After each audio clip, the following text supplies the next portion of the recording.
Good morning students. आज हम लोग शुरू करते हैं chapter 6 work energy and power.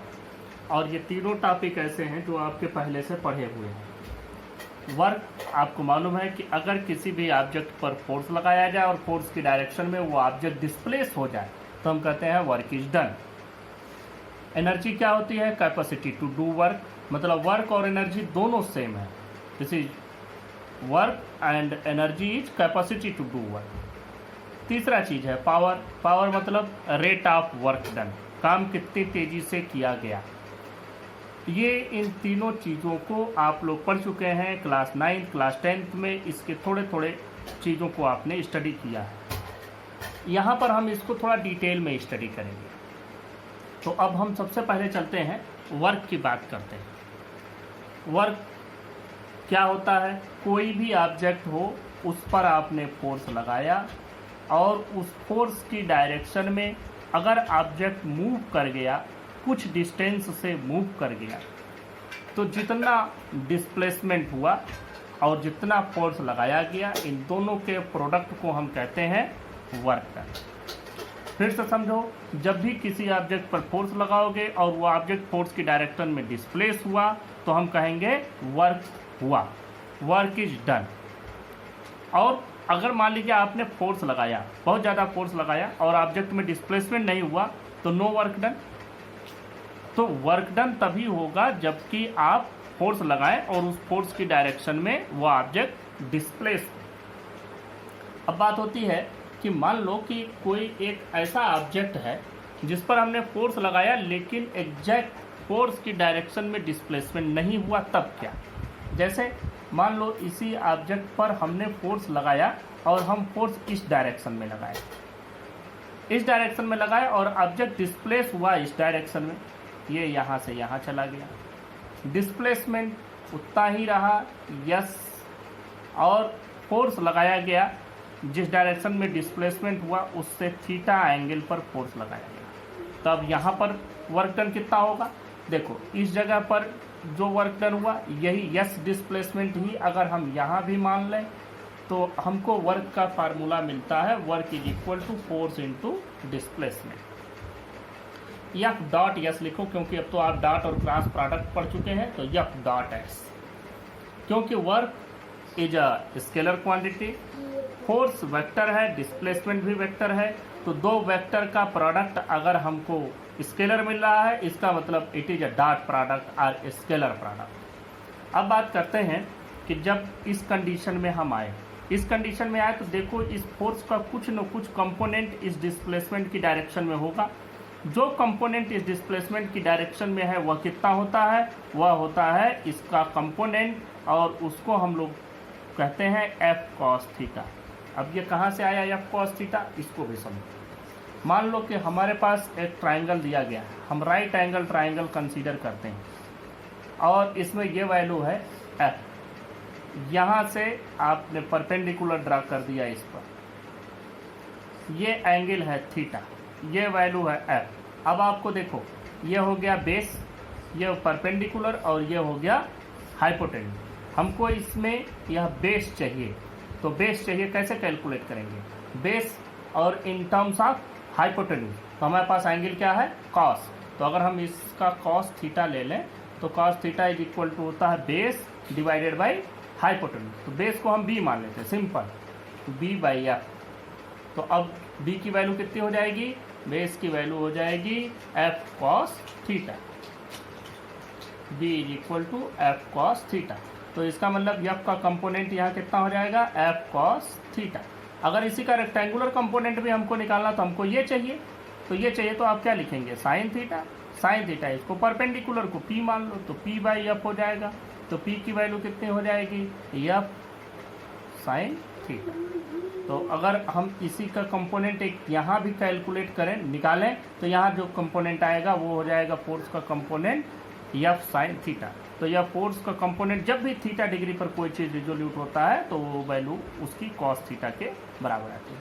तो जब इस कंडीशन में हम आएंगे तो हम फोर्स तो लिखेंगे ही, लेकिन हमें यहाँ पर फोर्स का कंपोनेंट लिखना है, मतलब F cos theta into S, और इसको हम लोग पढ़ते हैं एफ एस कॉस थीटा।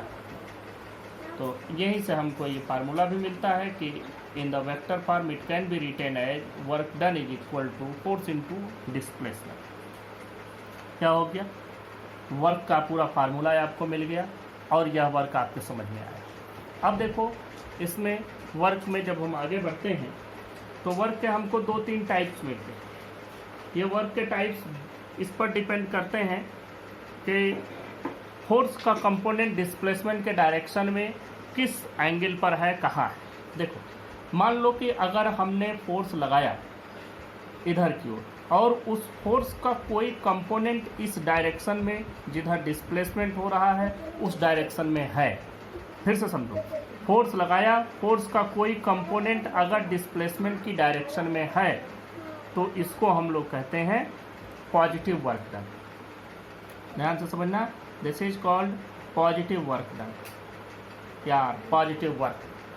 क्या होना चाहिए, जिधर डिस्प्लेसमेंट हो रहा है उस डायरेक्शन में फोर्स का कंपोनेंट होना चाहिए। यह हो गया पॉजिटिव वर्क। अब ये जो अभी आपने फार्मूला निकाला F is equal to F S cos theta, तो यहाँ पर थीटा की वैल्यू कितनी होगी, थीटा की वैल्यू यहाँ पर तभी इसके डायरेक्शन में कंपोनेंट मिलेगा जबकि थीटा की वैल्यू 0 से लेकर के 90 के बीच में हो। 90 ना हो, 0 बिफोर 90, 0 टू बिफोर 90।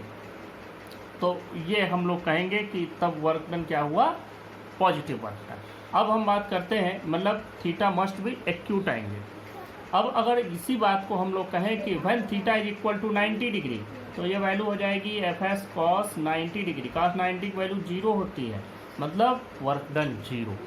तो यहाँ पर समझो कि अगर फोर्स का कंपोनेंट, जो भी कंपोनेंट डिस्प्लेसमेंट के जस्ट परपेंडिकुलर डायरेक्शन में होता है, उससे जो वर्क डन होगा उसको हम लोग कहते हैं 0 work done. This is called 0 work done. If a force has a component in perpendicular direction of displacement, then work done through this component of force is 0 work done. इसका best example है जब coolie कोई load अपने sir पर रख करके platform पर चलता है। तो देखो हम बात करते हैं कूली वाले प्रॉब्लम की। ये कूली हो गया और इसने अपने सर पर यम मास का कोई बोझ रख दिया। अब इस यम मास का वेट किधर हुआ, यम जी, यही इसके ऊपर लगने वाला फोर्स हो गया। ये मोशन किधर की ओर करता है, इस डायरेक्शन में मूव करता है प्लेटफॉर्म पर। मतलब कि मूवमेंट इसका किधर हो रहा है, just perpendicular to the direction of force. और इस कंडीशन में जो वर्क डन बाय कूली होगा वो कितना होगा, इट विल बी 0। इसका मतलब अकॉर्डिंग टू फिजिक्स कूली कोई काम नहीं करता है, लेकिन वास्तव में वो काम करता है, लेकिन according to physics his work done is 0। हाँ, एक चीज़ है कि अगर कूली इसी सामान को ले करके किसी हाइट पर चढ़े, जैसे स्लाइडर, सीढ़ी, लैडर्स, ये सब बने रहते हैं, अगर उन पर वो चढ़ रहा है तब वो कुछ हाइट कवर करता है और उस दौरान फिर वर्क डन मिलता है। तो वो work done M G H के बराबर, क्योंकि फोर्स तो ये हो गया और जिस हाइट पर वो यहाँ से लेकर के यहाँ तक गया तो इस हाइट पर गया, मतलब एम जी एच। तो इस तरह से हमको मिल जाता है वर्क डन के 2 टाइप्स हमको मिले, पहला पॉजिटिव वर्क, दूसरा 0 वर्क। एक तीसरा भी टाइप आपको मिलेगा कि अगर मान लो फोर्स का कंपोनेंट जिधर की ओर डिस्प्लेसमेंट हो रहा है जस्ट उसके अपोजिट डायरेक्शन में हो, तो उस कंपोनेंट से जो वर्क डन होगा उसको हम कहेंगे नेगेटिव वर्क डन। देखो जैसे मान लो कि आप इस ऑब्जेक्ट पर कोई फोर्स लगाए और इस फोर्स से ये ऑब्जेक्ट इस सरफेस पर डिस्प्लेस होकर के इस जगह तक गया, लेकिन इसमें जो डिस्प्लेसमेंट तो इधर हो रहा है, this is the direction of displacement. लेकिन यहाँ पर एक बात है कि जो फ्रिक्शनल फोर्स होगा, frictional force always acts in the opposite direction of the movement of object. तो इसका मतलब फ्रिक्शनल फोर्स तो इधर काम कर रहा है जबकि ऑब्जेक्ट इधर की ओर मूव कर रहा है, तो the work done by this frictional force will be negative because the object is displaced in the opposite direction of this frictional force, and in this case the work done by this frictional force is called negative work done। तो work done के हमको ये 3 types मिले। अगर theta की value acute angle है तो it will be positive work done. देखें definition of work. Work is set to be done only when a force is applied on a body and body moves through a distance in the direction of force. अब work done by a constant force, अब तक हम लोगों ने यही पढ़ा भी है कि work done by a constant force, और हम लोग अभी डेफिनेशन में भी इसी को यूज करेंगे जो इसका एक्सप्रेशन बनाएंगे, क्योंकि work done by variable force के लिए हमको दूसरी चीज़ें दूसरे तरीके से इसको करना होगा, वो भी इसी में आपको मैं पढ़ाऊंगा. पहले work done by a constant force देख लो कि जैसे यहाँ से फोर्स लगा और यहाँ तक डिस्प्लेसमेंट हुआ, तो इन दोनों के बीच में फोर्स कहीं वैरी नहीं किया, फोर्स की वैल्यू एक कांस्टेंट है. तो देखो work is measured by the product of applied force and the displacement of work in the direction of force. ये जो वैल्यू आती है W is equal to F into S आती है.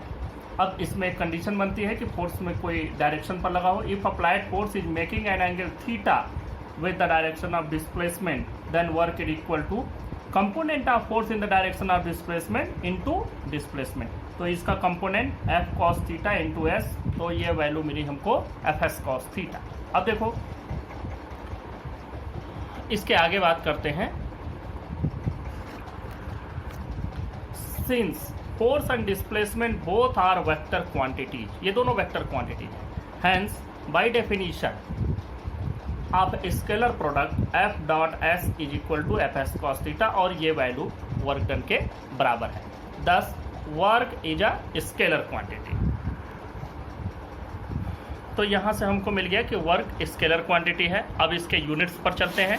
तो इसके दो तरह की यूनिट्स हम बनाते हैं, absolute as well as gravitational unit. जैसे फोर्स का हम लोगों ने बनाया था, एब्सोल्यूट यूनिट हम लोगों ने बनाया था फोर्स का और उसको कहा था न्यूटन, और वैसे ही ग्रेविटेशनल यूनिट बनाई थी उसको कहा था kg वेट.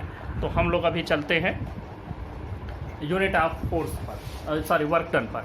तो एब्सोल्यूट यूनिट्स में क्या होगा, SI में भी बनाते हैं. तो the SI unit of work is joule and in CGS the absolute unit of work is erg, ERG. तो देखो in SI work done is equal to 1 newton force into 1 metre displacement is equal to 1 newton metre, और 1 newton metre को ही बोलते हैं 1 joule. और CGS में यही Newton dine में हो जाएगा और ये हो जाएगा सेंटीमीटर में, और इसको हम कहेंगे 1 डाइन सेंटीमीटर आर अर्ग, इसी को अर्ग भी कहा जाता है. जूल और अर्ग में रिलेशन है 1 joule equal to 10 to the power 7 erg. देखो ग्रेविटेशनल यूनिट्स का मतलब क्या होगा, ग्रेविटेशनल यूनिट कब यूज किए, जैसे वर्क डन ग्रेविटेशनल एक्सेलरेशन जो ग्रेविटी पुल करती है, ग्रेविटेशनल पुल है, उसके अगेंस्ट जब वर्क डन होता है तो जनरली हम लोग इसको यूज करते हैं. तो in SI the gravitational unit of work is kg metre. जैसे वहाँ पर हम लोग kg वेट यूज करते थे, तो यहाँ पर क्या यूज करेंगे, kg मीटर. That is when a force of 1 kilogram weight displaces a body through 1 metre in the direction of force. तो देखो यहाँ पर हम बात करते हैं 1 kg मीटर कितना होगा, 1 kg metre 1 kg weight force into 1 metre का डिस्प्लेसमेंट. 1 kg वेट जब मैंने फोर्स पढ़ाया था तो मैंने बताया था 1 kg वेट इक्वल टू होता है 9.8 मीटर. और ये कितना होता है कि अगर 1 किलोग्राम का ऑब्जेक्ट हो और उसको g की स्पीड एक्सेलरेशन से चलाया जाए, g मतलब 9.8 मीटर पर सेकेंड स्क्वायर का एक्सेलरेशन दे, तो रिक्वायर्ड फोर्स होता है 1 kg वेट, और उसी को हम कहते हैं 9.8 न्यूटन. तो इंटू 1 मीटर, तो ये 9.8 जूल हो जाएगा. अब इन CGS में जाओगे तो ये हो जाएगा kg की जगह gram into centimetre, 1 gram centimetre, और ये कितना हो जाएगा 1 ग्राम वेट इंटू 1 सेंटीमीटर. तो 1 ग्राम वेट की वैल्यू होती है 980 डाइन, 980 डाइन इंटू 1 सेंटीमीटर, तो वैल्यू आ जाएगी 980 आर. अब देखो kg वेट और ग्राम वेट में आपको रिलेशन मालूम है क्या होता है. अब हम लोग यहाँ kg मीटर और ग्राम सेंटीमीटर में रिलेशन बना लें. kg मीटर में 1 किलोग्राम को बदलोगे ग्राम में तो 10 टू द पावर 3 ग्राम हो जाएगा, मीटर को बदलोगे तो 10 पावर 2 सेंटीमीटर हो जाएगा, वैल्यू आएगी 10 power 5 gram centimetre. This is complete definition of work. अब हमको समझना है इसमें what is the nature of work. जो मैंने आपको 3 टाइप बताए, 3 नेचर्स होते हैं उसके, पॉजिटिव, नेगेटिव, जीरो. अब उसको भी समझ लेते हैं. अब डिस्कस करते हैं nature of work in various situations. देखो सबसे पहले मैंने बता दिया आपको कि वर्क का फार्मूला Fs cos थीटा होता है.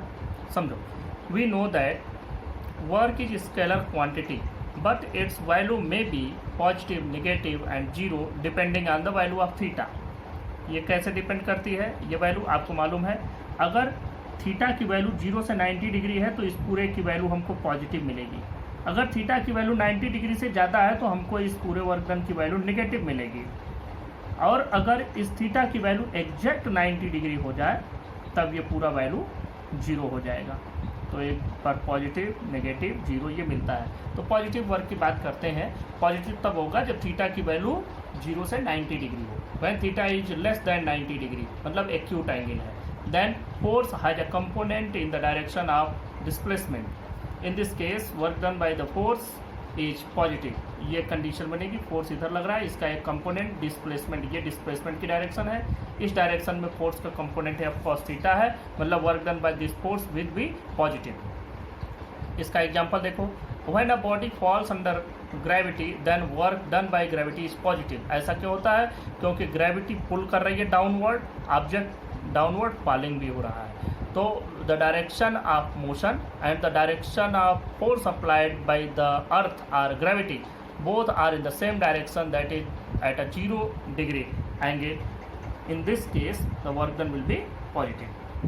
When a lawn roller is pulled by applying a force along the handle at an acute angle, the work done by this force is positive. इस केस में भी work done positive होता है। अब हम लोग इस सेकंड पर चलते हैं, नेगेटिव वर्क डन की बात करते हैं। देखो नेगेटिव वर्क डन कब होता है?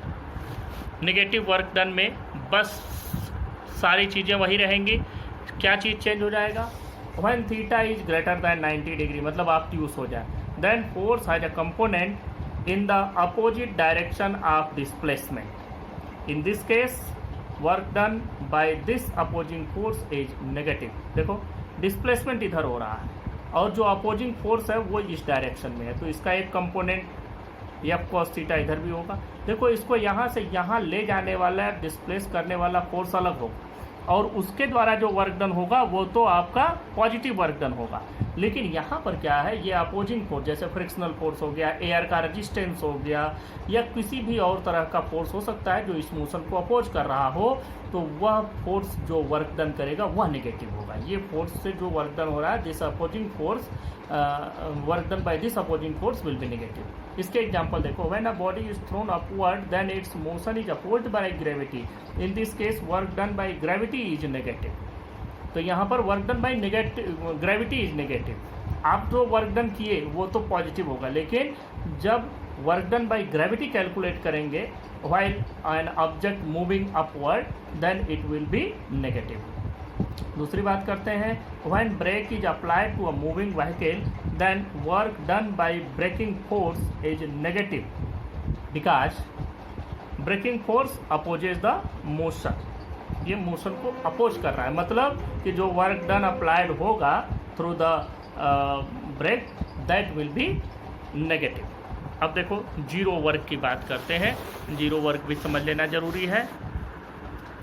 जीरो वर्क में तो वेरी सिंपल, इसमें 90 डिग्री आपको कर देना है, इसको समझ लो, इसके कुछ एग्जांपल्स देख लो, इसी के साथ ये नेचर ऑफ वर्क भी कंप्लीट होगा। देखो when theta is equal to 90 degree then applied force is perpendicular to the direction of displacement, in this case work done is 0। Example इसका देखो, when a coolie carrying a load on his head moves on a horizontal platform then work done by coolie against gravity is 0। वो against gravity is 0 है। ऐसा नहीं कि coolie का total work done 0 हो गया। देखो मान लो कि यहाँ ऑब्जेक्ट रखा हुआ था, इसको कूली ने उठा करके अपने सर पर रख दिया और फिर वो ले करके गया और यहाँ पर फिर ले आकर के ग्राउंड पर उतार दिया, तो यहाँ से यहाँ तक का तो जो डिस्प्लेसमेंट हुआ वो वर्क डन होगा। लेकिन ये वर्क डन उस समय work done by the coolie against gravity, ये इस पर जो फोर्स लग रहा है वो फोर्स की डायरेक्शन किधर है, डाउनवर्ड, मतलब mg फोर्स डाउनवर्ड लग रहा है। लेकिन कूली कैसे चल रहा है, आगे चल रहा है, तो आगे चल रहा है तो उसके द्वारा जो वर्क डन होगा अगेंस्ट ग्रेविटी, ग्रेविटी के अगेंस्ट उसका वर्क डन 0 है, यह समझ लीजिएगा। दूसरा इसका एग्जांपल देख लो, दूसरे एग्जांपल में क्या है, दूसरा एग्जांपल यह है कि when a satellite revolves in a circular orbit around the earth then work done by the gravitational force, मतलब centripetal force on the satellite is zero. यहाँ पर देखो कि जैसे कोई सैटेलाइट है, ये रोटेट कर रहा है एक सर्कुलर ऑर्बिट में और अराउंड द अर्थ, तो रोटेट करेगा तो अर्थ और उस सैटेलाइट के बीच में कुछ न कुछ अट्रैक्शन होगा, फोर्स ऑफ अट्रैक्शन होगा। वह फोर्स ऑफ अट्रैक्शन इसके मोशन को सेंट्रीपिटल फोर्स प्रोवाइड करता है। तो इस केस में ये ग्रेविटेशनल फोर्स सेंट्रीपिटल फोर्स के बराबर होगा। तो इस ग्रेविटेशनल फोर्स की जो डायरेक्शन है that is towards the centre of earth, and the direction of displacement is always perpendicular to this force. और इस केस में अगर हम कहें कि ये सेंट्रीपिटल फोर्स से क्या वर्क डन हुआ, zero, because both are at an angle of 90 degree. तो इस केस में work done by this centripetal force on the satellite will be zero. It's all about the nature of work done. Next topic discuss करते हैं work done by variable force. देखो अब तक जो हम लोगों ने वर्क डन पढ़ा है उसमें हम work done bye a constant force पढ़े हैं। यह मेन टॉपिक है और इस चैप्टर का सबसे मेन टॉपिक है। समझो work done by variable force कैसे होगा। मान लो सबसे पहले हम work done bye constant force की बात करते हैं। मान लो हम एक ग्राफ प्लॉट करते हैं, ये है फोर्स और इस पर हम ले लेते हैं डिस्प्लेसमेंट। अब मान लो कि यह फोर्स हमने अप्लाई किया और डिस्प्लेसमेंट यहाँ से यहाँ तक हुआ। इस दौरान फोर्स की वैल्यू न घटी न बढ़ी, इसमें जो फोर्स की वैल्यू है कांस्टेंट रही। तो we will easily find work done through the formula work done is equal to force into displacement. It's very easy. लेकिन अब दूसरा कंडीशन हम यहाँ पर लेते हैं कि यही सेम चीज़ है, इस पर फोर्स है और इस पर डिस्प्लेसमेंट है। मान लो जिस जगह पर फोर्स अप्लाई किया गया इतना अप्लाई किया गया और उसके बाद यह फोर्स की जो वैल्यू है, यह फोर्स की वैल्यू कॉन्टिन्यूसली बढ़ती चली जा रही है। मान लो कि किसी भी डायरेक्शन में आप इसको बढ़ा सकते हैं, इधर पॉजिटिव नेगेटिव। हम इसको ऐसे मानते हैं कि ये ऐसे बढ़ गई, कोई घटा भी सकता है कि इससे कम भी होता चला जाए। तो इस तरह से मान लो कि फोर्स की वैल्यू थोड़ी सी बढ़ गई, फिर एक कंडीशन पर पहुंचने के बाद थोड़ी और बढ़ गई, फिर घट भी गई, इस तरह से। अब जब इसमें आपको वर्क डन कैलकुलेट करना होगा तो आप क्या करेंगे। अब देखो इसमें हमको करना क्या होगा। अगर मान लो कि हम यहाँ पर जो फोर्स लगा है और वह फोर्स जो है अगर उसी फोर्स से डिस्प्लेसमेंट को मल्टीप्लाई कर दें तो भाई फोर्स यहाँ पर तो ज़्यादा हो गया, यहाँ पर तो इतना फोर्स हो गया, इस जगह पर तो फोर्स की वैल्यू इतनी हो गई। तो हर जगह फोर्स इंटू डिस्प्लेसमेंट बढ़ता चला जाएगा। तो ऐसे कंडीशन में हम क्या करते हैं, देखते हैं कि वर्क फोर्स जो डिस्प्लेसमेंट है इसको बहुत छोटे छोटे पार्ट में हम डिवाइड करें। जैसे अगर हम यहाँ से यहाँ तक का डिस्प्लेसमेंट हुआ और अगर वर्क डन कैलकुलेट करते तो वर्क डन आता फोर्स इंटू डिस्प्लेसमेंट, ये इतना हो गया फोर्स, ये इतना हो गया डिस्प्लेसमेंट यक्स। तो ये एफ इंटू यक्स तो अगर हम देखें तो यह एक रेक्टेंगुलर शेप का बना और एफ इंटू यक्स मतलब कि हम ले सकते हैं कि लेंथ इंटू ब्रेथ। तो इससे हमको इसका एरिया भी मिल गया। तो मतलब यहाँ भी हमको एरिया ही कैलकुलेट करना है, लेकिन अब ये एरिया एक रेगुलर शेप में नहीं है, इर्रेगुलर शेप में है। तो हम क्या करें, हम इसको बहुत स्मॉल पार्ट्स में डिवाइड कर देते हैं और ये जितने ही ज़्यादा स्मॉल पार्ट्स होंगे उतना ही एक्यूरेट आपको रिजल्ट मिलेगा। देखो ये बहुत छोटे छोटे स्मॉल पार्ट्स में हमने इसको डिवाइड कर दिए। अब हर जगह ऐसे ही स्मॉल पार्ट्स बनता चला जाएगा। अब देखो इसकी वैल्यू को कैलकुलेट करो तो अब ये इतना लगभग हम मान सकते हैं कि इसमें वेरिएशन बहुत कम है, यहाँ वेरिएशन बहुत कम है, यहाँ भी वेरिएशन बहुत थोड़ा है। इस तरह से हमको इसमें बहुत कम वेरिएशन मिलता है।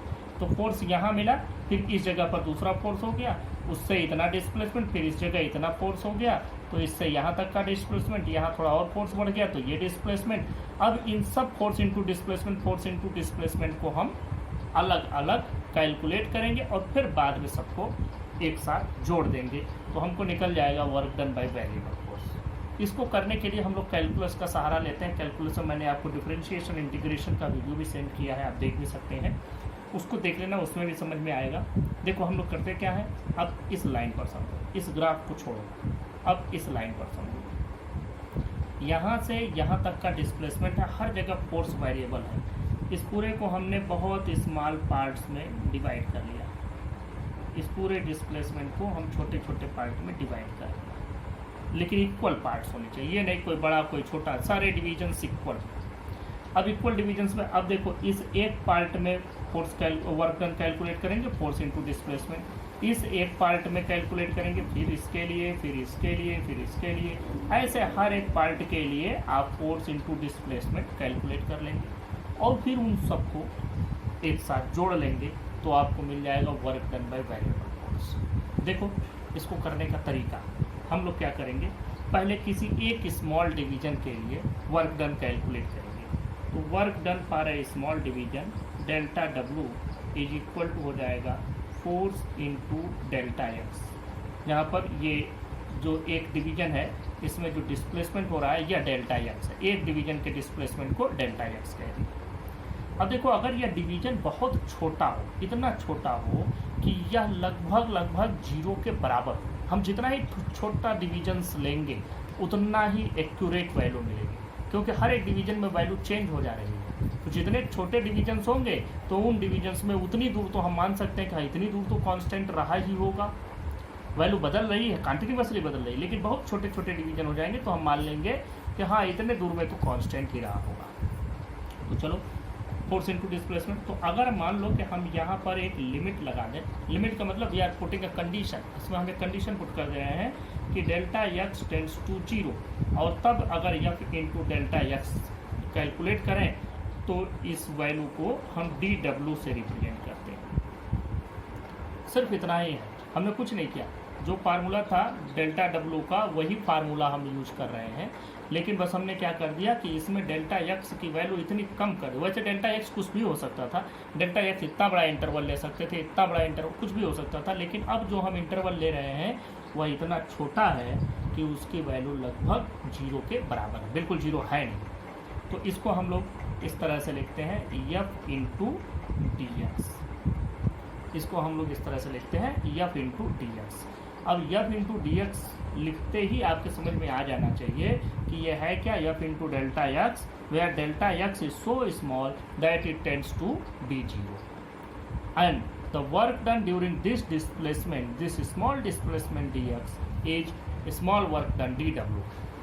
तो ये मिल गया थोड़े से के लिए स्मॉल वर्क डन। अब जब हम टोटल वर्क डन की वैल्यू कैलकुलेट करेंगे, what will be total work done during this displacement, तो टोटल वर्क डन क्या हो जाएगा, W इज इक्वल टू, देखो limit delta x tends to zero ऐसे ही रहा। अब एफ इंटू डेल्टा एक्स हर एक डिवीजन के लिए कैलकुलेट करके उसी को जोड़ देना है, तो हम यहाँ समेसन का सिंबल लगाते हैं, this is sigma and symbol of summation. This symbol is also used in your computer, your mobile, where you want to sum you will get this summation symbol. तो ये समेसन सिंबल हो गया F delta x, और यहाँ पर क्या है कि डेल्टा एक्स की वैल्यू कहाँ से कहाँ तक है, ये मान लो कि यह पोजीशन है एक्स आई और यह पोजीशन है एक्स एफ, इन दोनों initial and final position is represented by x i and x F, तो हम इसको लिख देंगे x I to x F, यहाँ से यहाँ तक का होगा। और इसी चीज़ को सिंबॉलिक रिप्रेजेंट, जैसे एफ डी एक्स का मतलब ये इतना होता है, उसी तरह से इस पूरे को सिंबॉलिकली हम लोग रिप्रेजेंट करते हैं through the integration, this is known as integral calculus. तो इंटीग्रेशन के थ्रू हम इसको रिप्रेजेंट करेंगे ऐसे, एफ डी एक्स, कहाँ से, X I to x F. ये symbolic representation F D x का है, कहीं भी एफ डी एक्स लिखा गया है एफ डी एक्स, तो आप इसका मतलब क्या समझेंगे, एफ डी एक्स का सिंपल मतलब आपके समझ में आएगा कि F into delta x, where condition is placed that delta x is so small that it tends to be zero, F D x का मतलब हो गया। यही चीज़ अगर इंटीग्रेशन एफ डी एक्स लिखी गई है तो आप क्या समझेंगे कि ये limit delta x tends to zero तो है ही, लेकिन हम लोगों ने समेसन कैलकुलेट किया है एफ इंटू डेल्टा एक्स की, और अगर इसमें ये लगा हुआ है definite, this is called definite integration, तो अगर इसमें लिमिट लगी हुई है मतलब इसका इनिशियल और फाइनल पोजीशन भी ऑलरेडी मेंशन है, तो ये एक्स आई से लेकर के एक्स एफ तक हो गया। This is the method how we calculate the work done by a variable force. Now we are going to write it. देखो, to calculate work done by a variable force, we divide entire displacement into large number of small equal parts, delta x. Divisions भी आप लिख सकते हैं. During a small displacement delta x, the force F can be assumed to be constant. एक division के लिए तो force आप कांस्टेंट मान सकते हैं. The small work done for one small division, delta W equal to F into delta x. अब यही जो डेल्टा एक्स डिवीजन ले रहे हैं इसको हम बहुत कम मानते हैं, इतना that it tends to be zero. If delta x tends to be zero then F delta x can be written as limit delta x tends to zero F delta x equal to F D x. F D x इसको हम लोग लिखते हैं. अब देखो, now small work done d W equal to F D x. इसी चीज़ को अब जब एफ डेल्टा एक्स लिख रहे थे, अब डेल्टा एक्स बहुत कम हो जाए, इतना कि वो जीरो के लगभग बराबर हो जाए, तो स्मॉल वर्क डन को हम लोग डी डब्ल्यू से रिप्रेजेंट करते हैं. और अब हमको टोटल वर्क डन निकालना होगा. तो total work done for displacement from X I to x F, मतलब initial position to final position will be W equal to limit delta x tends to 0 summation of f delta x from xi to xf. इसी चीज़ को, ये पूरे चीज़ को हम लिख सकते हैं एफ डी एक्स. तो अब जब भी कोई ऐसी चीज़ आएगी जहाँ कोई चीज़ वेरिएबल फोर्स से हो, वेरिएबल एक्सेलरेशन से हो, कुछ भी इस तरह की चीज़ें मिलेंगी, तो हमको क्या करना होगा, पूरे को वेरी स्मॉल पार्ट्स में डिवाइड कर लो. वन डिवीजन के लिए कितना हो जाएगा, डी डब्ल्यू लिखेंगे एफ डी एक्स. पूरे के लिए क्या हो जाएगा, work done is equal to integration of F D x. कोई लिमिट दी गई है कि यहाँ से यहाँ, तो उस लिमिट को यहाँ से यहाँ पुट कर दो. नहीं दिया गया है तो एज इट इज रहने दो. This is the method. ये दो ही लाइनों में ये पूरा कंप्लीट होता है. आपको इसलिए ये दो लाइनें डायरेक्ट नहीं लिखवाई क्योंकि आप पूरा नहीं जानते थे, पूरा आपको समझ में आ गया. अब नेक्स्ट टॉपिक पर चलते हैं, conservative and non conservative forces.